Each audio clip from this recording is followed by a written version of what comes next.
Ati dua. Hindi ko yan. May kulang. Sago ka, ma'am. Okay. Dua. Mami, sini.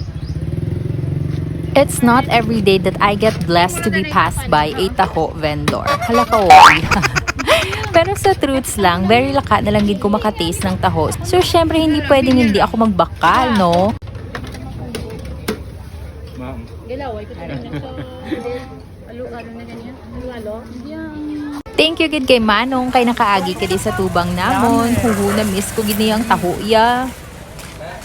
Nawet.